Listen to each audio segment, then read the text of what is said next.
Hi friends, ఎలా ఉన్నారు? 21st సెంచరీలో గన్స్తో పాటు నరేటివ్ వార్ఫేర్ కూడా ఈక్వల్లీ ఇంపార్టెంట్. అందుకే prime minister Narendra Modi's team India Pakistan యొక్క ఫేక్ న్యూస్ని వరల్డ్ మీడియా ముందు ఎక్స్పోజ్ చేయడానికి రెడీ అయిపోయింది. బ్యాక్గ్రౌండ్ ఏంటి అని మనం చూసుకున్నట్లయితే the cease fire and operation Sindoor. మీ అందరికీ తెలిసినట్టు ఏప్రిల్ 22 రోజు పహల్గామ్లో ఒక టెర్రర్ అటాక్ జరిగింది. దాంట్లో 26 సివిలియన్స్ చనిపోయారు. దానికి రెస్పాన్స్గా మే 10th రోజు ఇండియా ఆపరేషన్ సింధూర్ని లాంచ్ చేసింది. దీనిలో టార్గెటెడ్ ఎయిర్ స్ట్రైక్స్ చేసింది క్రాస్ బార్డర్ టెర్రర్ క్యాంప్స్ పైన. అండ్ కొన్ని గంటల తర్వాతే రెండు కంట్రీస్ యూనిలాటరల్ సెసేషన్ ఆఫ్ హాస్టిలిటీస్ అంటే ఒక సీజ్ ఫైర్ అగ్రిమెంట్కి వచ్చాయి. కానీ అసలు బ్యాటిల్ దీని తర్వాతే స్టార్ట్ అయింది. The battle of ideas, the battle of narratives. ఇక్కడ మీరు చూసినట్లయితే mister Shashi Tharoor government of India తనకిచ్చిన ఇన్విటేషన్ని ఆనర్ చేస్తూ ఒక ఆల్ పార్టీ డెలిగేషన్ని లీడ్ చేయబోతున్నారు. ఇలాంటి ఒక అవకాశం ఇచ్చినందుకు తను సంతోషం వ్యక్తం చేస్తున్నారు. అసలు భారత్ ఈ నరేటివ్ వార్ఫేర్లో ఎలా ముందుకెళ్ళబోతుందని మనం చూసుకున్నట్లయితే ముఖ్యంగా ఈ diplomatic outreach via all party delegations.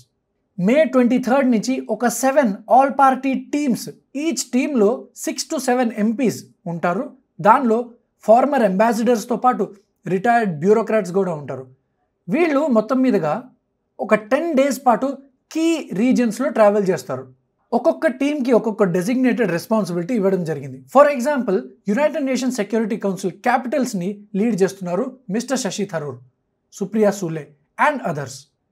West Asia and north ఆఫ్రికాని మిస్టర్ రవిశంకర్ ప్రసాద్ లీడ్ చేస్తున్నారు. వేరెన్ ఆయన Saudi Arabia, Kuwait, Bahrain and Algeria ఇవన్నీ ముస్లిం మెజారిటీ కంట్రీస్ని టూర్ చేసి మన యొక్క ఒపీనియన్ని తెలియజేస్తారు. ఈ కంట్రీస్ మనకి ఎనర్జీ అండ్ సెక్యూరిటీ విషయాల్లో పార్ట్నర్స్. ఏషియా పెసిఫిక్ వచ్చేటప్పటికి కాంగ్రెస్కి సంబంధించిన Sanjay Kumar Jha Japan, south Korea, Singapore, Malaysia and ఇండోనేషియాని కవర్ చేస్తారు. ఎందుకు అంటే ఇండో పెసిఫిక్లో ఉన్నవి ఇవి మేజర్ డెమోక్రసీస్ అనమాట. And coming to Africa and middle east, ఇందాక మనం చెప్పుకున్నట్లు miss Supriya Sule Oman, Kenya, south Africa, ఈజిప్ట్ని విజిట్ చేస్తారు. ఎందుకంటే అక్కడ సిగ్నిఫికెంట్ ఇండియన్ డయాస్పోరా ఉంది అండ్ మనకి ఒక డిప్లొమాటిక్ వెయిట్ ఉంది. ఈ మొత్తంలో క్రాస్ పార్టీ బ్యాలెన్స్ మెయింటైన్ చేయడానికి అన్ని విధాలుగా ట్రై చేశారు. అది ఎలా అంటే 4 leaders from the ruling NDA BJP government and 3 from the INDI and Congress government. And ఇందులో హైదరాబాద్ ఎంపీ అయినటువంటి అసదుద్దీన్ ఓవైసీ గారు కూడా ఉన్నారు. ఇలాంటి ఒక డెలిగేషన్ ఒక జెన్యూన్ నేషనల్ యూనిటీని రిఫ్లెక్ట్ చేస్తుంది. అసలు ఈ టీమ్స్ షేర్ చేయబోయే బ్రీఫ్లో ఉన్నటువంటి ఎలిమెంట్స్ ఏంటి అని మనం చూసుకున్నట్లయితే high resolution satellite imagery share చేస్తారు. దేనివి అంటే టెర్రర్ క్యాంప్స్వి. అట్ ది సేమ్ టైం మన ఇంటెలిజెన్స్ ఫోర్సెస్ ఇంటర్సెప్ట్ చేసినటువంటి కమ్యూనికేషన్స్ అండ్ మ్యాప్స్ని షేర్ చేస్తారు. అలాగే ఈ మొత్తం అటాక్ ఇండియా సెల్ఫ్ డిఫెన్స్లో చేసింది అండ్ ఈ అటాక్ లాఫుల్ అని చెప్పేసి యావత్ ప్రపంచాన్ని కన్విన్స్ చేయడానికి ట్రై చేస్తారు. ఇక్కడ మీరు చూసినట్లు the 7 MPs will carry India's anti terror message to the world. ఈ 7 MPsే కాదండి, ఇంకా more MPs will be added because total 7 teams ఉండబోతున్నాయి. With the guns silent words still roar. దీని అర్థం ఏంటి అని అంటే కన్వెన్షనల్ వార్ ఆగిపోగానే నరేటివ్ వార్ఫేర్ అనేది స్టార్ట్ అవుతుందన్నమాట. ఈ నరేటివ్ వార్ఫేర్ని గెలవాలి అంటే టీమ్ ఇండియాకు ఒక వెల్ డిఫైన్డ్ స్ట్రాటజీ ఉండాలి. For example Hyderabad MP Asaduddin Owaisi టర్కీకి ఇండియాలో ఉన్నటువంటి 22 crore ఆనరబుల్ ముస్లిమ్స్ గురించి గుర్తు చేశారు. ఇక్కడ మీరు న్యూస్ ఆర్టికల్ చూసినట్లయితే అసదుద్దీన్ ఓవైసీ గారు టర్కీని వార్న్ చేశారు అగేన్స్ట్ బ్లైండ్లీ బ్యాకింగ్ పాకిస్తాన్. పాకిస్తాన్కి బ్లైండ్ సపోర్ట్ ఇవ్వకండి అని చెప్తూ టర్కీకి ఉన్న deep rooted historical ties with ఇండియాని మరొకసారి గుర్తు చేశారు. ఇందాక మనం చెప్పుకున్నట్లు mister Shashi Tharoor national interest విషయానికి వచ్చేటప్పటికి ఆయన సర్వీసెస్ ఎల్లప్పుడూ ఇవ్వడానికి సిద్ధంగా ఉన్నాను అని తెలియజేశారు. అండ్ ఈ టీమ్స్ ఏవైతే ఉన్నాయో అవి ఎక్స్పర్ట్ స్క్వాడ్స్గా ఉండబోతున్నాయి. ఎందుకు అంటే ఈ టీమ్ ఇండియాలో పొలిటీషియన్స్తో పాటుగా సీజన్డ్ డిప్లొమాట్స్, లా మేకర్స్ కూడా ఉండబోతున్నారు. వీళ్ళందరూ వెస్టర్న్ మీడియా హౌసెస్ని ఈ ఇష్యూ పైన బ్రీఫ్ చేస్తారు అండ్ భారత్కి సంబంధించిన అండ్ అక్కడున్న థింక్ ట్యాంక్స్కి ఫస్ట్ హ్యాండ్ డేటా ఇస్తారు.